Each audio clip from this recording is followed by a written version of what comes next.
ಶಿವನೋ ಜ್ಞಾನದಲ್ಲಿ ಭೀಷ್ಮನೋ.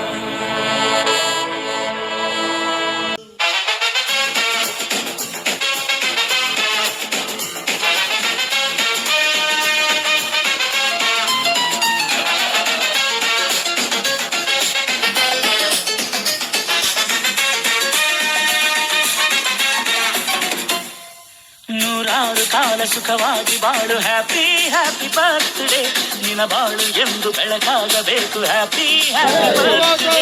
ನೂರಾರು ಕಾಲ ಸುಖವಾಗಿ ಬಾಳು, ಹ್ಯಾಪಿ ಹ್ಯಾಪಿ ಬರ್ತ್ಡೇ, ನಿನ ಬಾಳು ಎಂದು ಬೆಳಕಾಗಬೇಕು, ಹ್ಯಾಪಿ ಹ್ಯಾಪಿ ಬರ್ತ್ಡೇ.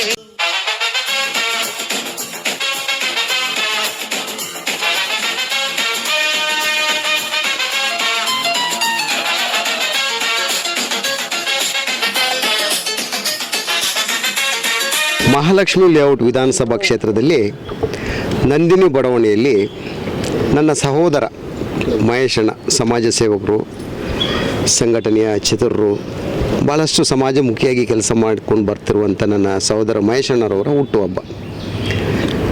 ನನಗೆ ಗೊತ್ತಿದ್ದಂಗೆ ಅವರು ಬಾಲ್ಯದಿಂದಲೂ ತನ್ನದಾದಂತಹ ಒಂದಿಷ್ಟು ಸೇವೆಗಳನ್ನ ಮಾಡಿಕೊಂಡು ಒಂದಿಷ್ಟು ಈ ಸಮಾಜದಲ್ಲಿ ತೋರಿಸ್ಕೊಂಡು ಬಂದಂಥ ವ್ಯಕ್ತಿ ನಮ್ಮ ಮಹೇಶಣ್ಣವರು. ನಮಗೆ ಸಾಕ್ಷಿಯಾಗಿ ಇವತ್ತು ನೋಡ್ಬೋದು, ನಾವು ಈ ಒಂದು ಪಾರ್ಕು ಏನು ಅಂಬೇಡ್ಕರ್ ಉದ್ಯಾನವನ ಇದೆ, ಅವರ ಮಗಳ ಒಂದು ಸ್ಮರಣಾರ್ಥವಾಗಿ ಈ ಒಂದು ಉದ್ಯಾನವನದಲ್ಲಿ ಅಲ್ಲಿ ನಿಂತ್ಕೊಂಡು ನೋಡಿದ್ರೆ, ಈ ಅಂಬೇಡ್ಕರ್ ಉದ್ಯಾನವನಕ್ಕೆ ಬರುವ ಹೊರಗಡೆ ನೋಡಿದ್ರೆ ನಾವೆಲ್ಲೋ ಒಂದು ಖಂಡಿತವಾಗ್ಲೂ ಈ ಕರ್ನಾಟಕದಲ್ಲಿ ಇದ್ದಂಗೆ ಕಾಣಲ್ಲ. ಆ ಒಂದು ಅಟ್ಮಾಸ್ಫಿಯರ್, ಆ ಒಂದು ವಾತಾವರಣ, ಈ ಒಂದು ಗಿಡ ಮರಗಳ ಮಧ್ಯದಲ್ಲಿ ಅಂಬೇಡ್ಕರ್ ಅವರ ಒಂದು ಪ್ರತಿಮೆನ ನಿರ್ಮಾಣ ಮಾಡಿ, ಅಂದರೆ ಅವರದಲ್ಲಿ ನಾವು ಏನು ಕಾಣ್ಬೋದು ಅಂದರೆ ಸಮಾಜದ ಕಾಳಜಿ.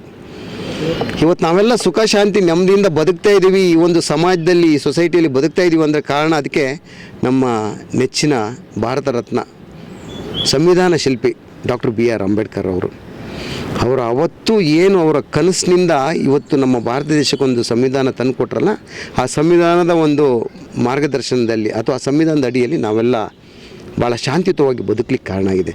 ಅಂಥ ಮಹಾತ್ಮನ ಒಂದು ಹೆಸರನ್ನಿಟ್ಕೊಂಡು ಈ ಒಂದು ಪಾರ್ಕನ್ನು ಬಹಳ ಅಭಿವೃದ್ಧಿಗೊಳಿಸಿ ಮನೆಯ ಗಾರ್ಡನ್, ನಾವು ಏನು ಮನೆಯಲ್ಲಿ ಒಂದು ಗಾರ್ಡನ್ ಮಾಡ್ತೀವಲ್ಲ, ಆ ಗಾರ್ಡನ್ ಕೂಡ ಎಷ್ಟು ಚೆನ್ನಾಗಿಲ್ಲ, ಅಷ್ಟು ಪರಿಸರ ಸಮೃದ್ಧವಾಗಿ ಗಿಡಗಳನ್ನ ನೆಟ್ಟು ಈ ಗಾಳಿ ಬೆಳಕು ನೋಡ್ತಾ ಇದ್ದರೆ ಅಷ್ಟು ಸುಂದರವಾಗಿ ಖುಷಿ ಆಗ್ತದೆ. ಅಂಥ ಒಂದು ಅದ್ರ ರೂವಾರಿ ನಮ್ಮ ನೆಚ್ಚಿನ ಶಾಸಕರು ಗೋಪಾಲಣ್ಣವರ ಒಂದು ಸಹಾಯಹಸ್ತದಲ್ಲಿ ನಮ್ಮ ಮಹೇಶಣ್ಣವರು ನಿರ್ಮಾಣ ಮಾಡಿದ್ದಾರೆ. ನಾನು ಹೇಳೋದಿಷ್ಟೇ, ಇಂಥ ಸಮಾಜಮುಖಿ ಕೆಲಸಗಳನ್ನು ಮಾಡುವಂಥ ವ್ಯಕ್ತಿಗಳು ಈ ಸಮಾಜದಲ್ಲಿ ಸೃಷ್ಟಿಯಾಗಬೇಕು, ಸಮಾಜದಲ್ಲಿ ಮತ್ತೆ ಮತ್ತೆ ಹುಟ್ಟಿ ಬರಬೇಕು. ಆದರ್ಶ ಇಲ್ಲಿಗೆ ಮಹೇಶಣ್ಣ ಅಂದರೆ ಎಲ್ಲರಿಗೂ ಸಾವಿರಾರು ಜನರಿಗೆ ಚಿರಪರಿಚಿತರು. ಕಾರಣ ಏನು, ಸುಮ್ಮನೆ ಯಾರು ಸಾರ್ವಜನಿಕರು ಜೀವನದಲ್ಲಿ ಒಬ್ಬ ಲೀಡರ್ ಆಗಲಿಕ್ಕೆ ಸಾಧ್ಯ ಇಲ್ಲ. ಮಹೇಶಣ್ಣ ಅಂದರೆ ಎಲ್ಲರಿಗೂ ಗೊತ್ತಿದೆ. ಆ ರೀತಿಯ ವ್ಯಕ್ತಿತ್ವವನ್ನು ರೂಪಿಸ್ಕೊಂಡು ಅವರಿಂದ ಮತ್ತಷ್ಟು ಮುಂದಿನ ದಿನಗಳಲ್ಲಿ ಈ ಸಮಾಜಕ್ಕೆ ಕೊಡುಗೆಗಳು ಸಿಗಲಿ. ಯಾಕಂದರೆ ದೇವರು ಬೆಳೀತಾ ಒಬ್ಬ ಸದೃಢವಾದಂಥ ವ್ಯಕ್ತಿಯನ್ನು ಅವನಿಗೆ ಎಲ್ಲ ರೀತಿಯ ಶಕ್ತಿಯನ್ನು ಕೊಟ್ಬಿಡ್ತಾನೆ. ಆ ಶಕ್ತಿ ಸಮಾಜಕ್ಕೆ ಉಪಯೋಗ ಬರಬೇಕು. ಒಂದು ಹೆಸರು ಮಾಡೋದು ಕಷ್ಟ, ಹೆಸರು ಮಾಡಿದ ಮೇಲೆ ಒಂದಿಷ್ಟು ಸಮಾಜದ ಕೆಲಸ ಮಾಡೋದು ಬಹಳಷ್ಟು ಕಷ್ಟ ಏನಲ್ಲ ನನ್ನ ಪ್ರಕಾರ. ಯಾಕಂದರೆ ಆ ಹೆಸರು ಕೂಡ ಆ ಸಮಾಜದಲ್ಲಿ ಚಾಕಚಕ್ಯತೆಯಿಂದ ಕೆಲಸಗಳನ್ನ ಮಾಡ್ತದೆ ಆ ಹೆಸರು. ಅದರಿಂದ ಇವರಿಗೆ ಇವತ್ತು ನಾನು ಈ ಒಂದು ಹುಟ್ಟುಹಬ್ಬದ ಸಂದರ್ಭದಲ್ಲಿ ನಾನು ಹೇಳೋದಿಷ್ಟೇ, ಅವರಿಗೆ ಆರೋಗ್ಯ, ಐಶ್ವರ್ಯ ಮತ್ತು ಕೆಲಸ ಮಾಡುವ ಇಚ್ಛೆ, ಆ ಶಕ್ತಿಯನ್ನು ಆ ತಾಯಿ ಚಾಮುಂಡೇಶ್ವರಿ ಕರುಣಿಸಲಿ.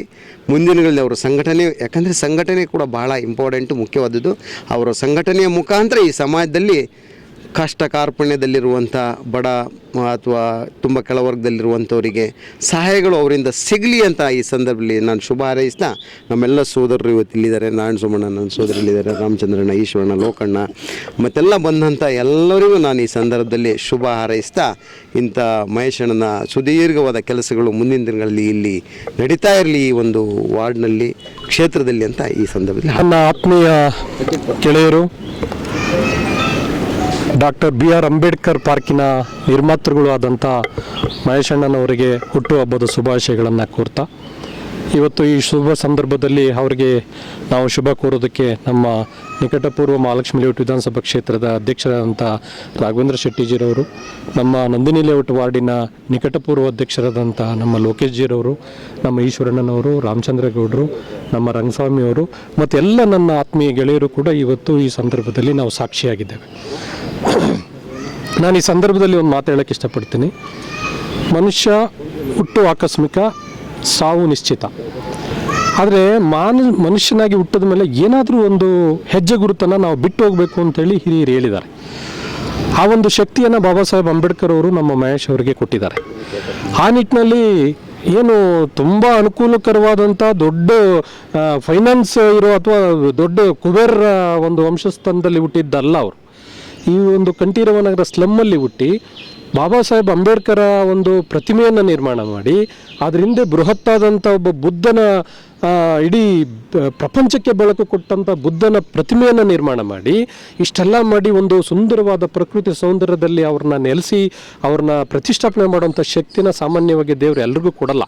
ದೇವರು ಮೀನ್ಸ್ ಬಾಬಾ ಸಾಹೇಬ್ ಅಂಬೇಡ್ಕರ್ ಇರ್ಬೋದು ಅಥವಾ ಶಕ್ತಿ ಇರ್ಬೋದು, ಎಲ್ರಿಗೂ ಸಿಗಲ್ಲ. ಎಲ್ಲರಿಗೂ ಸಾಕಷ್ಟು ಇರ್ತದೆ, ಆದರೂ ಕೂಡ ಆ ಮನಸ್ಥಿತಿ ಯಾರಿಗೂ ಸಿಗಲ್ಲ. ಅಂಥದ್ದೊಂದು ಶಕ್ತಿಯನ್ನು ನಾವು ಮಹೇಶ್ವರವರಲ್ಲಿ ನಾವು ಕಾಣ್ತೇವೆ. ಅದ್ರ ಜೊತೆಯಲ್ಲಿ ಅವ್ರಿಗೆ ಇನ್ನೊಂದು ನಮಸ್ತೆ, ನಾನು ವೀರನರಿವನ್ಕೆ ಒಬ್ಬ ಮಹಿಳಾ ಸಂಘ ಪತ್ರಿಕೆ ಸಂಪಾದಕರು ಹಾಗೂ ಮಹಿಳಾ ಸಂಘ ರಾಜ್ಯಾಧ್ಯಕ್ಷರು ಲಕ್ಷ್ಮಮ್ಮ ಅಂತ ಲಗ್ಗೆರೆಯಿಂದ. ಇವತ್ತು ನಮ್ಮ ಮಹೇಶಣ್ಣಂದು ಹುಟ್ಟಿದಬ್ಬ ನಮ್ಮ ಅಂಬೇಡ್ಕರ್ ಪಾರ್ಕ್ ಮುಂದೆ ಮಾಡೋದು ತುಂಬ ಸಂತೋಷದ ದಿನ. ಇದು ಇಡೀ ಕರ್ನಾಟಕದಲ್ಲಿ ನಮ್ಮ ಅಣ್ಣ ಹೊಗಳೋ ಅಂಥದ್ದು ನಮಗೆ ಪ್ರೀತಿ ಅಣ್ಣ ಮಹೇಶಣ್ಣ. ಈ ಕರ್ನಾಟಕದಲ್ಲಿ ಅಂಬೇಡ್ಕರ್ ಪಾರ್ಕ್ ಮಾಡಿರೋದು ಪ್ರತಿಯೊಬ್ಬರನ್ನು ಕರೆಸಿ ನಮ್ಮ ಸಂಘಟನೆ ಹೆಣ್ಮಕ್ಳಾಗಲಿ ಗಂಡು ಮಕ್ಕಳಾಗಲಿ ಪ್ರತಿಯೊಬ್ಬರಿಗೂ ಇಲ್ಲಿ ಅಣ್ಣ ಕರೆಸಿ ಅಂಬೇಡ್ಕರ್ ಮುಂದೆ ಅವ್ರು ಖರ್ಚು ಮಾಡಿ ಒಂದು ಕೇಕ್ ಕಟ್ ಮಾಡಿ ನಮ್ಮನ್ನೆಲ್ಲ ಒಂದು ಸ್ವಾಗತ ಮಾಡಿ ಹೆಣ್ಮಕ್ಳಿಗೆ ಕಷ್ಟ ಸುಖಕ್ಕೆ ಭಾಗಿಯಾಗಿ ಇವತ್ತು ಮಹೇಶಣ್ಣನ ಹುಟ್ಟಿದ ಹಬ್ಬಕ್ಕೆ ನಾವು ಹೆಣ್ಮಕ್ಳೆಲ್ಲ ಬಂದಿದ್ದೀವಿ. ಅವ್ರಿಗೆ ತುಂಬ ಹೃದಯ ಆರ್ಥಿಕ ಶುಭಾಶಯಗಳು. ದೇವರು ಆರೋಗ್ಯ ಆಯಸ್ಸು ಐಶ್ವರ್ಯ ಕೊಟ್ಟು ಇನ್ನೂ ಹೆಚ್ಚಿನ ಸಂಘಟನೆ ಜನಕ್ಕೆ ಇನ್ನೂ ಅರ್ಥ ಆಗಿ ಬಂದು ಎಲ್ಲರೂ ವಿಶ್ ಮಾಡಿ ನಮಸ್ತೆ. ನೇರ ನುಡಿಯ ನನ್ನ ಪ್ರೀತಿಯ ಮಹೇಶ್ ಅಣ್ಣನವರಿಗೆ ಹುಟ್ಟುಹಬ್ಬದ ಆರ್ಥಿಕ ಶುಭಾಶಯಗಳು. ಭಗವಂತ ಅವ್ರಿಗೂ ಅವ್ರ ಕುಟುಂಬಕ್ಕೂ ಆಯುಷ್ಯು ಆರೋಗ್ಯ ಐಶ್ವರ್ಯ ಸಕಲ ಸಂಪತ್ತನ್ನು ಕೊಟ್ಟು ಅವರೇನು ಕನಸು ಕಂಡಿದ್ದಾರೆ ಜೀವನದಲ್ಲಿ, ಜಾಸ್ತಿ ಜೈ ಭೀಮ್ ಬಗ್ಗೆ ತುಂಬ ಆಸಕ್ತಿ ವಹಿಸ್ತಾರೆ. ಮಹೇಶ್ ಅಣ್ಣನಿಗೆ ಒಳ್ಳೆಯದಾಗಲಿ. ಅವ್ರು ಯಾವತ್ತೂ ನೇರ ನುಡಿ ಮಾತಾಡೋರು, ಹಿಂದೆ ಮುಂದೆ ಮಾತಾಡಲ್ಲ ಅವರು. ಮಹೇಶ್ ಅಣ್ಣ ನೇರ ನುಡಿಯಾಗಿ ಮಾತಾಡ್ತಾರೆ, ಅದು ನಮ್ಗೆ ಇಷ್ಟ ಆಗುತ್ತೆ. ಮಹೇಶ್ ಅಣ್ಣನಿಗೆ ಮತ್ತೊಮ್ಮೆ ಹುಟ್ಟುಹಬ್ಬದ ಶುಭಾಶಯಗಳು. ಅವ್ರ ಮಗರು ಅಷ್ಟೇ ಯಾವಾಗಲೂ ನಮ್ಮ ಜೊತೆ ಇರ್ತಾರೆ, ಗೋಪಾಲಣ್ಣನ ಜೊತೆ ಇರ್ತಾರೆ. ಗೋಪಾಲಣ್ಣನ ಜೊತೆಲೇ ಇರಲಿ ಅಂತ ನಮ್ಮ ಆಸೆ. ಮತ್ತೊಮ್ಮೆ ನನ್ನ ಪ್ರೀತಿಯ ಮಹೇಶ್ ಅಣ್ಣನಿಗೆ ಹುಟ್ಟುಹಬ್ಬದ ಆರ್ಥಿಕ ಶುಭಾಶಯಗಳು.